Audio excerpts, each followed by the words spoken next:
Hello, everyone, and welcome back to Dressed Rehearsal. I am thrilled about today's guest because he truly lives at the intersection of exactly what this podcast is all about. So, Jake Sokoloff is a New York City-based Broadway celebrity stylist who, this award season alone, collaborated on iconic looks for theater legends like GYPSY's Audra McDonald for her entire award season as well as her unreal Time magazine cover.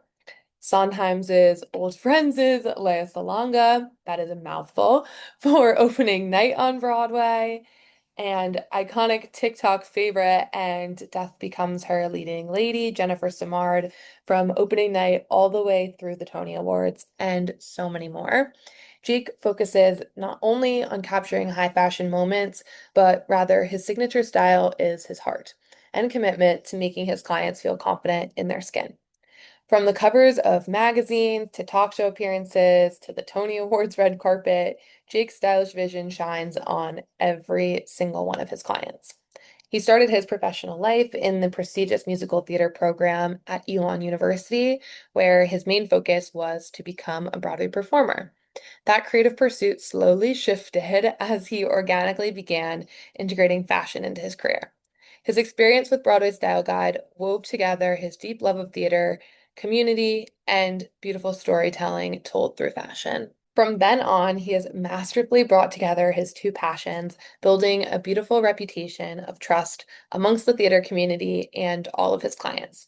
I discovered his work through our second episode guest, the legendary Eden Espinosa, who worked with Jake for the entire 2024 Broadway season, leading up to her first Tony nomination for Lempicka. Jake stands for everything that this podcast is all about, following your creativity wherever it may go, and simultaneously finding your sense of self through explorations of theater and fashion. I hope you guys enjoy this conversation as much as I did.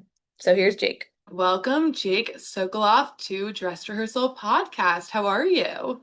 I'm good. I'm good. Thank you. Thanks for having me. Of course. So we're super excited to dive into both the theater world and the fashion world, and you are the perfect intersection of both. So the way we like to start every episode is asking how you got bit by the theater bug, and then also in your case, how like fashion came into your life. But from the time that I could remember, I always wanted to be an actor and wanted to be in the theater.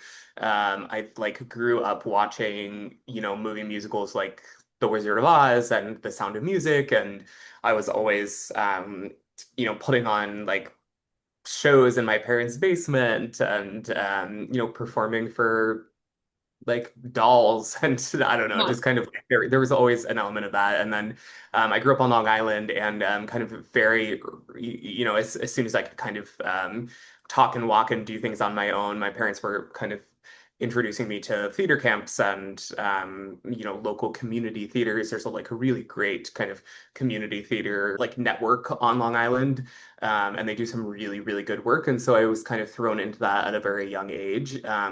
But yeah, there was also always this element of kind of being like, fascinated with the kind of like fantasy of what costumes did for the storytelling in the theater. And there were always elements of like,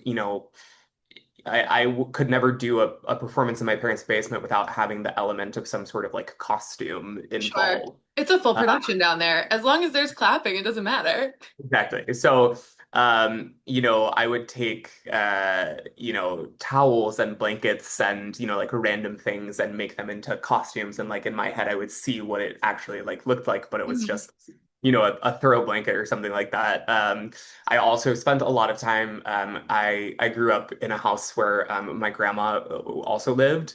And so I spent a lot of time in her closet, and, had feet that could kind of fit into her shoes back then. Walk around in her shoes and pull out her like silk scarves and things like that, and do kind of these like fashion like runway shows. Um, He knew who I he was from an early age. Yeah, I mean I think so. I think that I like didn't fully understand what it kind of all meant. Mm. But yeah, I was always kind of interested in how kind of um fashion and costume and storytelling kind of all intersected. And at the time, kind of didn't really know what a stylist was, or like what the fashion world was. It was just kind Mm. of had like a pretty one-track mind about wanting to pursue being an actor. And I did that for a while, and then kind of found my way here. And so when you did have that moment, like how did you kind of realize, oh, styling is actually going to be my window in? And once you did make that decision, was there any imposter syndrome? Was there any like I need to step into my power? Like how did you navigate that when you made like such a switch in your life from performing? There was definitely this kind of like exploration of what it meant to be a stylist, and to work with theater actors, while I was still kind of pursuing, wanting to be an actor. Hmm. Uh, and so the transition kind of like happened pretty simultaneously. And like, I can't really talk about it without like kind of taking you through the whole like, journey of it. But I went to school, pursued a degree in music theater at BFA in music theater, from Elon University. And then when I graduated and moved to New York, I was auditioning and, just kind of pounding the pavement. My first like survival job in New York was working on the shoe floor at Bloomingdale's. Sure. Um, and Heaven. so, yeah, it just felt like this kind of iconic New York, um, job to have, while Totally. I was trying to pursue being an actor.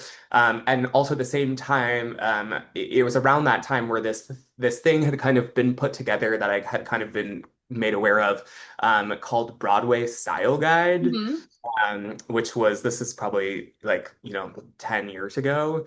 And it was basically this kind of group of theater professionals who all had kind of jobs in the theater world, and they were all pretty good friends, all kind of came together to like take their kind of individual talents and create this kind of um, digital, magazine almost. And it had this kind of really interesting cross section of lifestyle, focusing on Broadway performers and people who work in Broadway, and examining kind of their lifestyle in New York, and their fashion and their fitness and their like food. And it was all this kind of like cross section of all of these things meeting together, and it kind of felt like it was being made for me. Hmm. Like this is like everything that I care about. There's fashion and there's Broadway, and there's this kind of like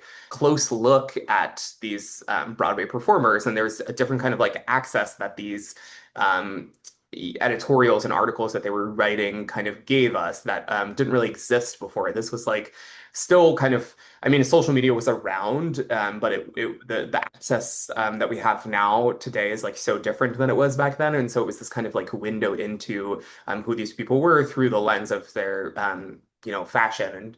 And so it was really exciting to kind of discover. And I sent a lot of emails, until they agreed to kind of let me intern and kind of assist on things. And I was kind of at the time like maybe interested in doing a little writing, and so was assisting the editor and was like transcribing interviews for her, and also at the same time was kind of assisting the creative director of Broadway Style Guide, this guy named James Brown III, who ended up really becoming a kind of mentor to me. And he is incredible. If you don't know who he is, you should look him up. But he's like a Broadway legend, who also kind of was styling at the time before I like even knew exactly what it meant to be a stylist. And he kind of showed me what it could be to do that. And so I got to kind of work with all these really amazing Broadway talent who were friends of all these people, that were putting Broadway Style Guide together, and got to kind of learn under him what it meant to kind of do what I do now. So I had a big hand in start my career, I guess, and kind of really just like learn exactly what it meant to be a stylist. And then as they kind of expanded and they were shooting editorial content for like monthly, magazines, there was a lot of opportunity, a lot of need for content and a lot of opportunity to style. And so started to get some individual opportunities where I wasn't just assisting James, but was kind of being given opportunities to do things on my own. There was a significant amount of imposter syndrome. Uh, Uh-huh. and there always is a little bit of imposter syndrome. I think probably anyone has it, but yeah, it was definitely hard to navigate because I was talking the talk and saying, I can do this and I can do that, but then had to kind of walk the walk and come through and deliver for these people. And I was working with people, who at the time, I mean, still, I like, our Broadway performers that were kind of like it was exciting to be around them, but it was also like a little intimidating. And these were people who were like friends with all these, Broadway stars, and so I wanted to make sure that I was really like delivering. Um, The stakes feel so much higher.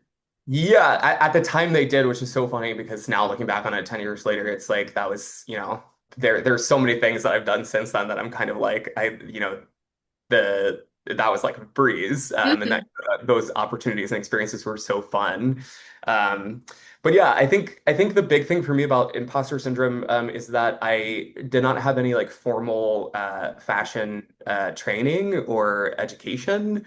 I also like James was a Broadway performer, and so he was kind of, pursuing styling and kind of creative direction on the side, but he wasn't like a full-time stylist working in the like greater fashion sphere. Mhm. Um, and so I never really assisted under any like true celebrity stylists. I never worked for a magazine. I never worked in like a sample closet or for, press reps or anything like that. And so I, quite literally kind of taught myself and kind of made it all up as I went. And I used the things that I learned from James and kind of just ran with them and built on them and just kind of pretended like I knew what I was doing until I felt like I could, Mhm. look at a look that I had put together and be like, oh, like I do know, or I maybe like know what I'm doing.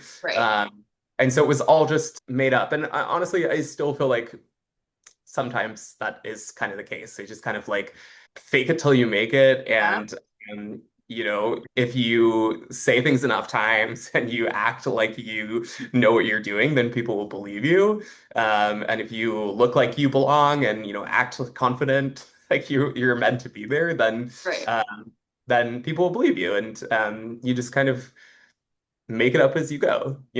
I think creatives have such a hard time claiming their artistry because it's like, unless I have a degree, unless I have some corporation that I can like look back and be like, oh, I worked at this magazine and like that's my self-worth. It's so Right. hard to claim like, oh no, I have an eye for this. I know this community inside and out. Like I know what a look for the drama desks is going to be versus like GMA. Like I know that landscape and I think for people it is really hard. Like I saw someone say once they're like I'm a producer because I said I'm a producer. Like no Mhm. one's going to give you a title and give you the permission. So why wait around for it? And I think the coolest part too is like your exploration was just out of like your genuine passion versus like at first it needed to be like your primary job and all your eggs were in one basket. And I think if you can explore for the sake of exploring and not always expect a reward, your artistry is going to be so much better and Yeah. you're going to actually find what you want to do. It's almost like Goldilocks. It's like, let me dip into everywhere and then actually make an informed decision versus like, I'm 18, I want to go to fashion school. I'm going to like go into debt and like figure it out later. Yeah, and yeah, I mean, I thought that I wanted to be an actor Right. and had kind of moved to New York and pursued it a little bit and had some success and did some work and like I said, simultaneously was kind of exploring what it meant to be a stylist and kind of realized that the reasons why I loved being an actor exist in the work that I do as a stylist. And there are so many, to me, kind of more exciting, creative, like personal like lifestyle benefits to the work that I do now rather than Right. continue to pursue the other career. It's incredibly difficult, and I give a lot of credit to everyone who does pursue it. But I found that I could get the same kind of artistic and creative fulfillment out of the work that I was doing as a stylist, rather than continuing kind of down the path of trying to pursue being an actor. You gave yourself the permission to evolve, which I think a lot of people are so like, okay, I went to school to be an actor, I have to be an actor. And if Yeah. you want to be an actor to be creative and you can find that elsewhere, why not Yeah. be open to it? I think that nothing, none of these opportunities that I had and none of these experiences that I've had in my life so far have been, wasted. And I don't think about my time at school or after school or even kind of all through, middle school and high school, kind of wanting to pursue performing as kind of like wasted time. Yeah. Um, I think that I use so many of the things that I learned. Being an actor in the work that I do.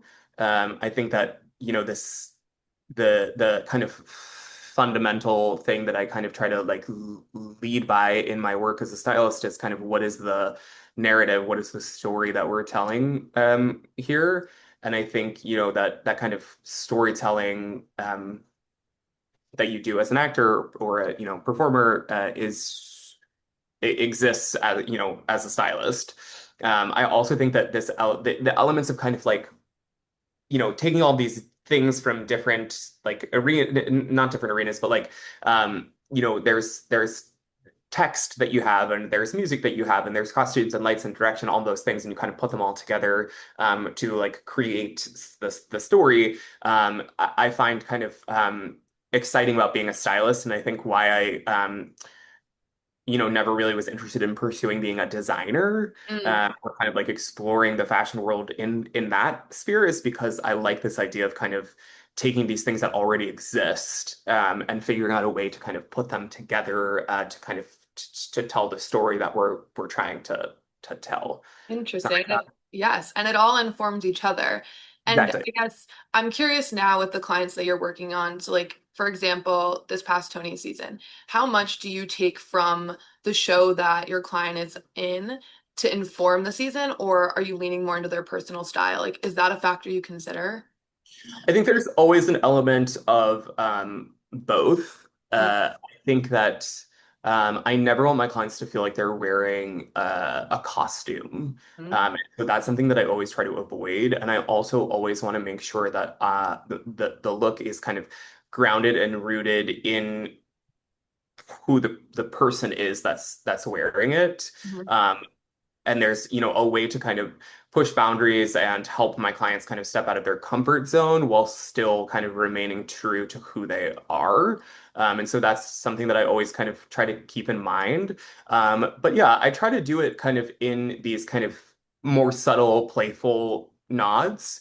And so there's sometimes there are kind of opportunities or characters or stories that these people are in that lend itself more to kind of nodding toward their characters, and then there are others that you kind of want to do the opposite of, or kind of market yourself in a different way, like for example, I think that working with Audra this season, we had kind of discussed what kind of narrative and story we were going to kind of tell from the jump, and from that very first announcement that she made that she was doing Rose all the way through the fall season and all the way through now the spring season and the Tony Awards.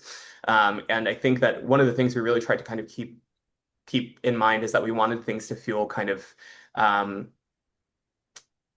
not opposite Mama Rose, but like Mama Rose is a little bit like dowdy and like maybe a little bit frumpy. And we kind of really tried to find things that felt chic, elevated, strong, Mm. maybe a little bit sexy. That, there was this kind of, push to kind of show her in a different light than Yes, she can be in her power without being a bit manic, and like she can yeah. show that Audra's power is completely different from Rose's power. Right.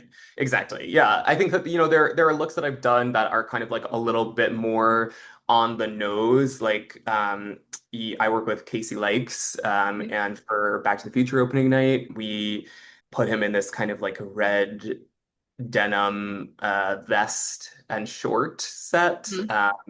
which was really cool and really fashion and really chic, but was like very much a nod to the, kind of iconic Marty McFly costume with Mhm. the vest, and the denim. There was an element of Calvin Klein in there, which is, all kind of like looped into the show. He wore Calvin Klein underwear where you could see the waistband a little bit and Calvin Klein socks. And so we kind of like really played with kind of leaning into the character in the show, while at the same time always kind of finding that like fashion element, Mhm. never making it feel like it's a costume from the show or necessarily something that like the character that they're playing would wear. But there's always this kind of like wink and nod to the show in a kind of more subtle way. Mhm. You And know what I mean? I would even say like if you look at Death Becomes Her, like how you dress Jennifer Smart all season, it's like Jennifer's style. She knows what looks good on her. She's gonna find the right silhouette like time and time again, and it can be campy without it being her costume. Yeah, exactly. Like with Jen and I actually, there were a couple of looks that we did. There was one that she wore for her NPR Tiny Desk Hmm. concert, and then It's there was the one with the belt, right? yeah, and then the dress that she wore for the Meet the Nominees press day. The one for Tiny Desk had a circular belt kind of right in the center of her stomach, and then the one for the press day had this like white rose belt kind of right in the middle here, and that was a kind of like if you know, you know kind of thing. And it was like fun to see people on social media kind of pick up on the nod to the hole in her stomach, in Hmm. Helen's stomach in the show. But it was a very kind of subtle, kind of like cheeky way to play with it. And if you didn't know, then, it just looked like a, pretty dress or a nice, accessory detail or something. But if you did know, then it was like, oh, that's a really kind of smart, clever way to do it without, making it seem like she's wearing the dress from the show. You know what I mean? Totally. And it's like when you have so many events, especially like in a Tony season specifically, like you got a lot of looks that you have to put together and to make them not all feel like the same in different fonts, but actually have like unique voice in each one is really impactful. And it doesn't feel like, oh, this is the same thing again. Right. You always want to feel like it's from the same, that it is the same person. Hmm. But I really try to kind of be mindful of, keeping track of what we've done already, where we're going to, especially during Tony season. A lot of these Tony Award red carpet looks were kind of decided earlier on in the season, and so where we're headed, and to kind of like figure out the through line and the narrative from beginning to that moment at the end. And also just to kind of make sure that everything has intention and that nothing is just kind of, we're not just putting something on for the sake of kind of putting it on because you need to wear something, but that there's always some sort of like narrative there. There's some sort of connection to the person, the event that they're going to, the show that they're doing, and that there's always this kind of, intention behind all of the choices that we're making, whether it be the jewelry that we're picking or the shoes or the bag or accessories or stuff like that as well. And there's an arc to the whole season. Exactly. There's this through line. Yeah, I had to kind of um like Eden Espinosa, for example, we had kind of worked together in the fall and then kind of before Lempicka had even started on Broadway. Um, but we knew where we were going. The same thing with Audra, like, we did the Tonys last year and we knew that where we were headed really true like through line through it all. And you could put all the looks together side by side and you can really see that there's variety there, but that at the end of the day, they all kind of, relate back to the same person. Hmm. And before there was Audra, before Eden, like when you were starting out styling, were there people early on that like took a chance on you and you look back and you're like, oh, that made me the stylist I am today? Like, who are some of those influences? Yeah, I think that, like I said, the team at Broadway Style Guide and Right. and Tix kind of were really, instrumental in that. And James Brown the Third, kind of taking me under his wing and teaching me everything that he knew. And people like Jenny Anderson, who were part of that crew at Broadway Style Guide. I also think that early on I did stuff with Broadway.com. And so the team at Broadway.com, at the time, Matt Murphy, who is also another Broadway photographer, was doing a lot of stuff for Broadway.com. And so I worked with him a lot. And then we worked together quite a bit on our own. And he kind of really allowed me the space to work with clients and explore the fashion world and the styling world and kind of, play with the clients that he was bringing in. Mhm. Um, I think that like early on there were people like, I remember a shoot I did with Erica Henningsen when she was in Mean Girls. I did a shoot with Gavin Creel with Matt that was really kind of like a moment where I was like, whoa, this is like legit. Mm. Um, I did this really kind of to me, I mean, well, yeah, I guess shouldn't use the word iconic with my own work, but I like think you can. I think you have there's permission. a shoot with Renee Rapp when she was in Mean Girls that I did with Matt, and that was just kind of for us for fun. And some of those images are like really kind of, if you ask me what, images kind of represent like who I am as a stylist, there's one from that shoot. Um, and then my client, who's still my client today, Mandy Gonzalez, was really kind of the first person that really kind of took a chance on me. She had been working with James, and he was styling her for events that she was doing. And then he kind of started to pull back a little bit and kind of passed the torch to me. And she was super open to allowing me that opportunity and to working with her. And we've been working together for, she's probably the one client that I've worked with the longest. And so that was kind of a really exciting, cool opportunity. I was working with her while she was doing her run in Hamilton. And it was just really kind of exciting to get that opportunity. And she's like the most lovely person. And it's been so cool to get to see each other kind of grow over, I don't know, like probably about 8 years, something like that. So yeah, those are the people. Yeah. And it's also like Broadway, yes, there's always new people coming in the door. People are always like getting onto the scene, but sometimes it does feel like a repertory company of people that like you see forever and you just have them on this journey with you. And for you to now look back, like Renee Rapp, for example, it's like you're working with this like Jimmy's award star that's like now stepping into Mean Girls and then to see where they go. It's such a whole experience. And Yeah. I'm sure for you, like the responsibility of kind of getting to know these people as people, you're not just dressing a Barbie doll. And Mhm. so, how do you kind of navigate that first of like, how do I get a window into who you are before I say, okay, this is Mandy and Hamilton and this is what we're going to do? Yeah, I think I have a pretty good read on people. I Mm, don't know. I usually, when I'm working with a new client for the very first time, I always like to have some sort of like voice to voice conversation, whether it be on the phone or via Zoom, so that we are connecting in that way, and we can kind of hear each other speak. And there are some questions that I'll ask my clients that kind of help give me a little bit of a window into kind of who they are, and I feel like I can tell pretty quickly, um, what the vibe is going to be and how the relationship is going to go. mm, Uh, I think that something that is so important in this relationship, the stylist client relationship, is the trust. mm, And so I try to kind of build that trust early on, and I try to make it clear, as clear as possible to my clients that I am there to kind of make them feel their best. And so, whatever that looks like for them and whatever that feels like for them is what I'm here to kind of accomplish. I think that I definitely have a voice and a style that kind of it intersects all the work that I do, but at the end of the day, I'm really there to kind of like serve their personal style, their vision, to kind of, help them navigate that, help them kind of, elevate and maybe even help them kind of like discover things that they didn't even know about themselves, you know?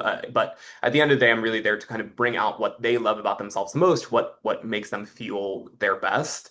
And so I really just try to kind of like listen and understand, what they're looking for. I think it's very specific to each individual client, Mhm. building that kind of relationship and that trust. Getting dressed is so personal. Mhm.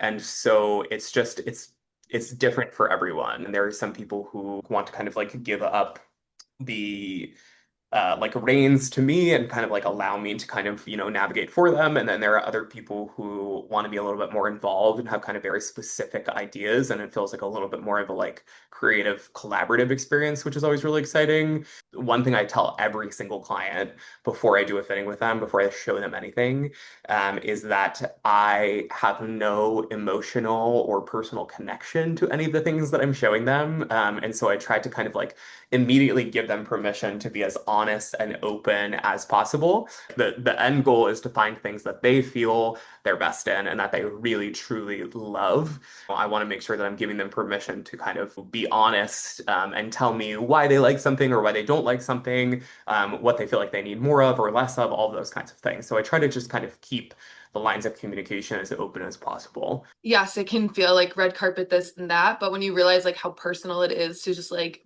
bare your soul and like be like, okay, this is what I'm gonna show off to the world, and this is the version of me that I want the world to see on huge milestones for them to look back on and for them to feel like this is an accurate reflection of me is such a bigger concept than just like what you wear. Yeah, and I never want to feel like I'm forcing anyone to wear anything or pushing Right. anyone in a direction that they don't, feel comfortable moving in. There are ways to push people out of their comfort zones while still remaining true to who they are. It's definitely a delicate like dance and balance Hmm. to navigate, to know when to push, to know when to pull back, to know when to say, okay, or you're right. But then also to know when like maybe they just need a little bit of a confidence boost, to really kind of like step into that power and feel good in the thing that they're wearing. So it's like I always say it's kind of like our jobs are like 50% about the clothes and 50% about like being a therapist. Uh-huh. Yeah. uh, because everyone has things that they feel self-conscious about. Everyone has parts of their body that they don't like, no matter, what size they are, what shape they are. And so being mindful of all of those things, navigating all of those things, helping them kind of realize that those things are not, anything that they should feel, self-conscious about or that they should show off and accentuate instead. Right. So it's definitely a very like mental, emotional thing too. Not really ever about the like physical Right.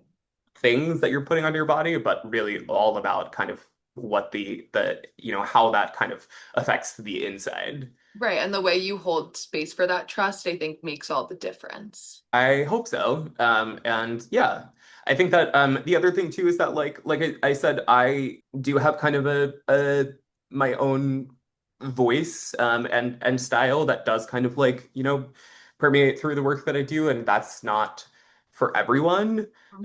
And I try not to take that personally. I try to not take any of this personally because at the end of the day, it's really not that Mhm. serious.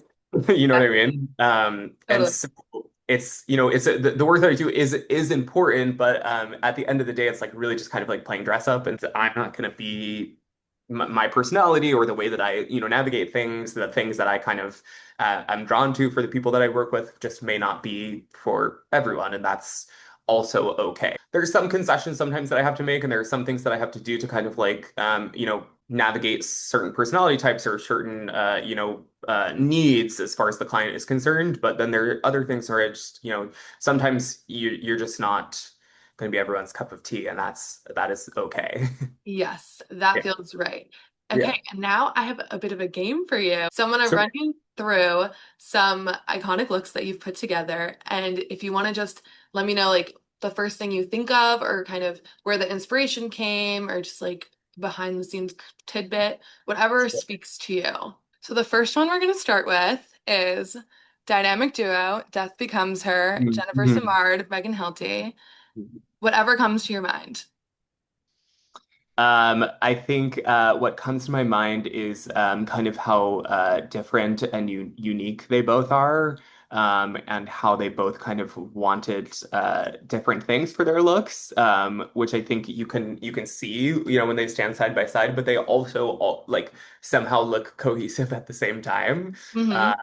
Uh, for Jen, this is kind of her first real leading lady moment, and so we wanted to kind of really step into that power, go with something that felt like really chic and sexy, but like sophisticated. And I think we used the word like woman a lot throughout this season. We wanted her to feel like a woman.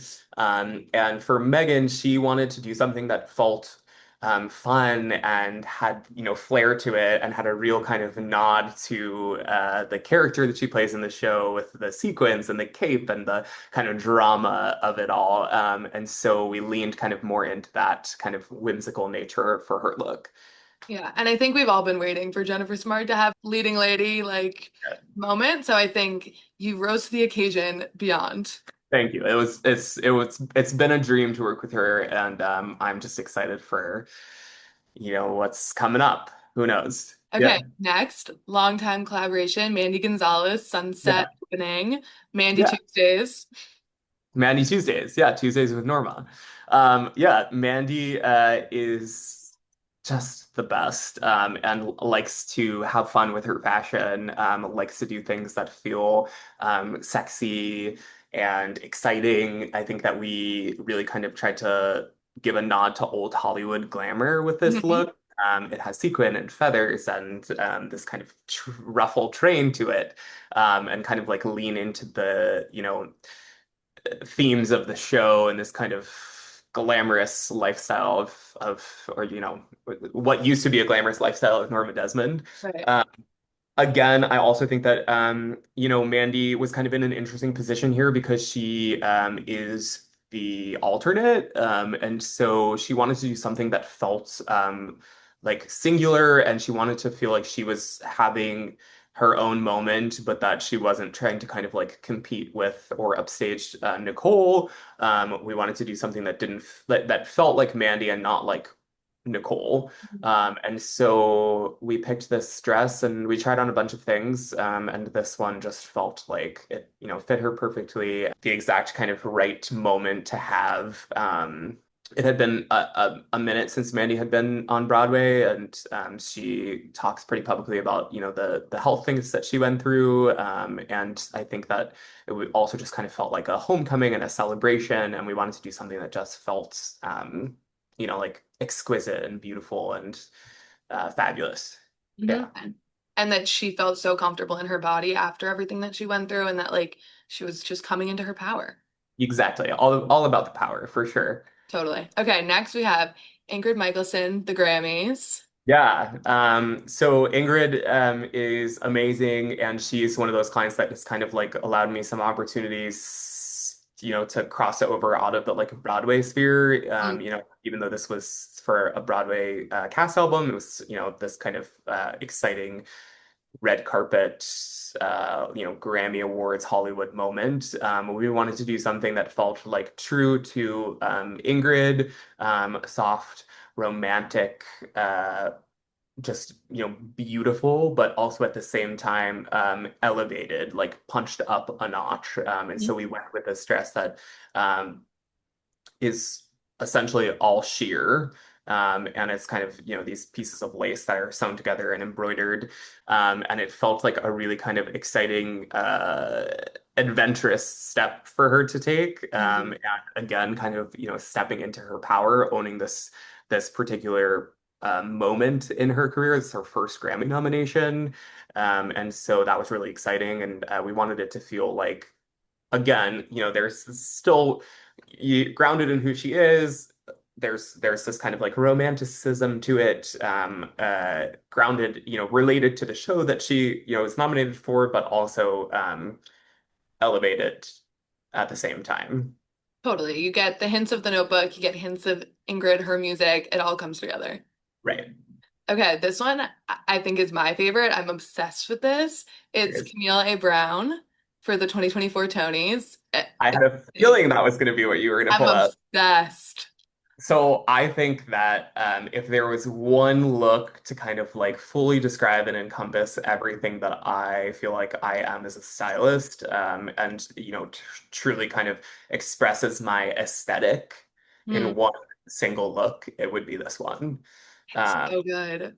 yeah, there's something about it that just feels like everything that I love about fashion. It feels whimsical and a little bit sexy, but also romantic. It feels dramatic without, trying too hard. Mhm. It feels uh, really just kind of like effortlessly beautiful and incredibly glamorous.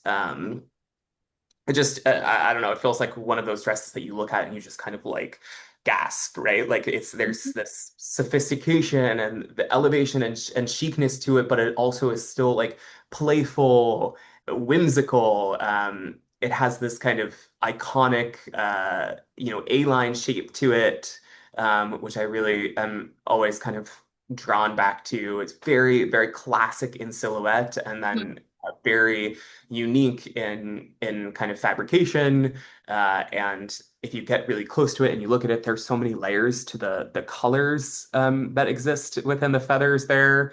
There were blues and pinks and oranges and whites and all of these kind of um, layered things. Nice. From first glance, it just looks like this kind of beautiful feather cloud, and then if you kind of really get close and see the kind of uh, the detail and the craftsmanship and the way that all of these individual feathers were sewn onto this, netting, and it's just like it's just spectacular. It's Uh, it's a statement. Like you remember it. yeah, Here. all of the elements that I like tried to kind of have present in my style exist in that dress. So Love. yeah. Okay, so I'm gonna do one last one. Okay. Mackenzie Kurtz, Jimmy Kimmel Live. I love that. Cool. Um, that one it was kind of again trying to kind of play to this nod. She was doing hard rock and roll at the time, and so we were kind of like leaning into this 80s kind of vibe, Mhm. uh, but also doing something that felt true to her, something that felt a little bit more youthful, a little bit sexy, but still very like classy and classic. Again, it has that kind of like classic silhouette, has the corseted back to it. I always like an element of like sparkle, stuff like that. But I also never want, like I said earlier, I never want the looks to feel like their costumes or like they're trying too hard. And so this felt like a nice intersection of fashion and storytelling because of the show that she was doing. The shoes are this kind of like metallic blue, which just felt like so true to the 80s. I remember this was maybe the first look that we had worked on together. And she had just finished doing Glinda, and there was a pair of pink pumps, the same pump, but just in this kind of like candy pink, Mhm. like neon pink. And she was like really kind of pushing for those. And I stood my ground and I, really, said that I think we should leave the pink for a second, step into these blue metallic pumps. There's like nothing more 80s than a pair of blue metallic pumps. Right. Like we're leaving Oz and we're Yeah, gonna start something new. right. And so it felt like a really cool moment. I was so proud of that look and the way that it looked on TV and when she did her performance. And yeah, the shoes were really good. So good. Okay, and then I have one last question for you. Okay. So when you have like a creative rut, like who's your Mount Rushmore of style? Like who do you pull from and you're like, oh, this is me. I I think I don't really pay too much attention to what I wear or Okay. what I put on my body, to be completely honest. I feel like I spend so much time thinking about what other people are wearing, and so I like to keep my um, closet kind of like clean and simple. Okay. Uh, I have 17 of these black t-shirts. I It's had to, okay. You have your own Steve Jobs uniform. Like, yeah, with a client when I'm doing a fitting or where I'm at an event, it's kind of the same thing. It's I try to find like an elevated version of that, but I would love to have spent all day on Tony Sunday in a like beautiful black tuxedo, but the reality of what I was doing that day and how many people I had to see and how many different places I had to be around town, it's just like doesn't make sense. And then also when I'm on a carpet helping a client, I need to be able to like move and like be quick on my feet. When I'm in like a creative rut, the kind of like icons that I take inspiration from in my work, mhm. uh, I think that Sarah Jessica Parker is. That was Eden's in her Oh, really? Trinity. Yep. Yeah, she is got to be kind of top of the list. She is iconic. She's that Uh, girl. Always has been and, that girl. Always will be. and to be clear, Sarah Jessica Parker is separated from Carrie Bradshaw. Carrie Totally. is also iconic, but Sarah Jessica is just the epitome of fashion and New York. And I actually, while I was kind of, pursuing being a stylist full time and had all these different survival jobs, I worked for her and her shoe brand. Okay, Uh, yeah. so that was kind of a crazy iconic, moment where I was, working kind of like directly under her and, freaking out inside because she's, always Totally. a fashion icon and to get to kind of work with her brand and all that stuff was really cool. The classic, like Marilyn Monroe and Mhm. Audrey Hepburn, these kind of like beautiful, feminine, sexy women that were at the same time still so strong, so powerful, so confident in who they were and what they offered. And so there's them. I think Barbara Streisand is also just like an icon. Hmm. And the more kind of like, I mean, Diane Keaton is also has like a very signature style and is iconic. Loves those hats. She's got so many hats, Miss Keaton. It's just the tailoring and the hats and the kind of just signature. It's iconic. Mhm.